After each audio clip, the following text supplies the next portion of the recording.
Move ahead in the book to page 317. That's where part 2 begins, and that's where we'll pick up. In this part, you'll add a switch control. You'll define an action method and connect it to a switch. When the switch is tapped, so this is the switch, your code will change the color of the color view. So this is what our completed app should look like at the end of part 2. So the main storyboard, find the switch in the object library. So I am in the main storyboard.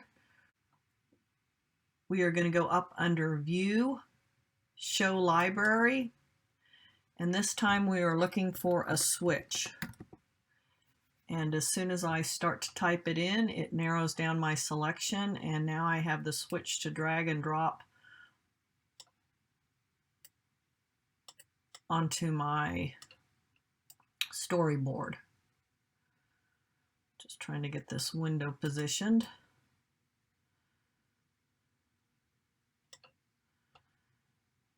So now we have our switch.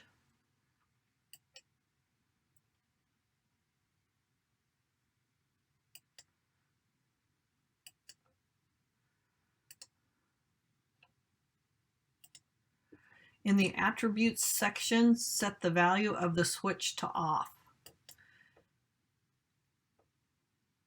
So we have to have it still selected. We will go up to the inspector icon and click on that so that opens up that window for us.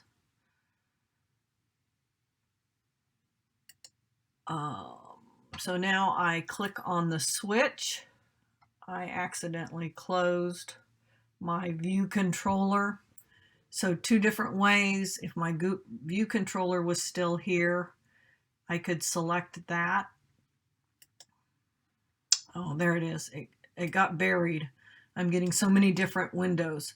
So I can select that to have it selectable, or I can, in the view controller scene, select the switch.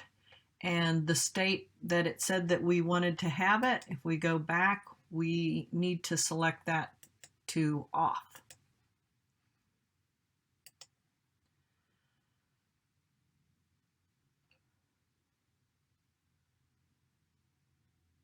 And now we are going to add another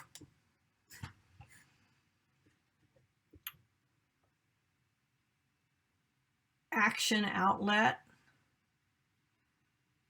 Control drag from the switch into the code file and release. Make sure the action is selected and it's going to be switch changed.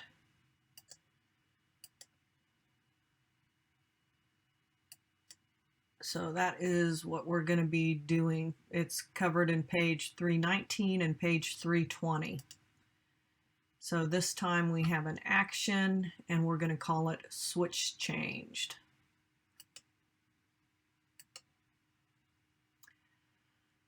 So back in Xcode, I'm going to select this. I'm going to hold down on my control key and I'm going to do a drag and then release.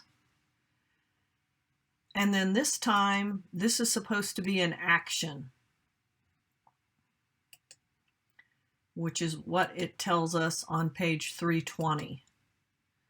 An action, let's see if I can move that over to get it. And we want the type to be UI switch.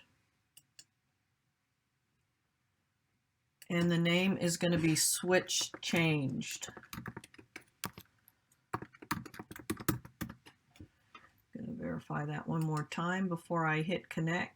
Switch changed. And then I will hit the connection button. And there again we have our filled in circle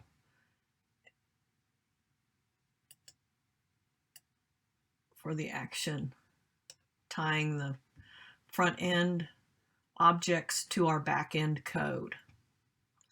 A new method is created for you inside the controller class. It looks much like the other methods you've seen.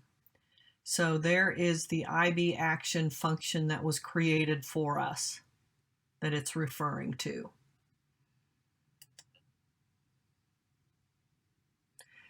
So this goes through and talks about the action function. So here's that function that we just added. Make some space, and then I will Command C, Command V, that line into our function. Then it says build and run the app.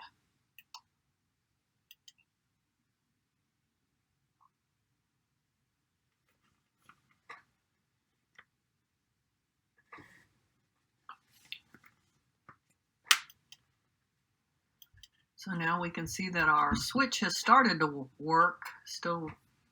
We still have some logic that we need to add.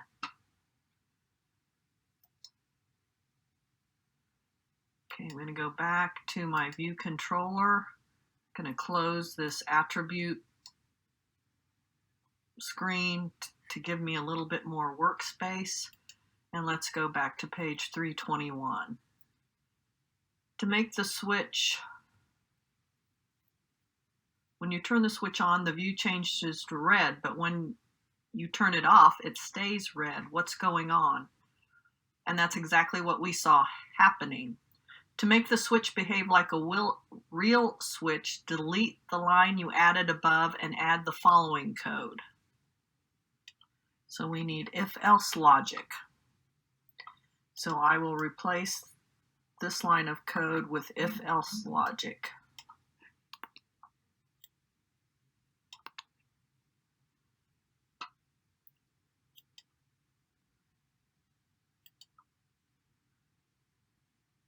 IsOn is a bool property of the switch that describes if the switch is on or not. The updated version of this method now checks the state of the switch and sets the color appropriately.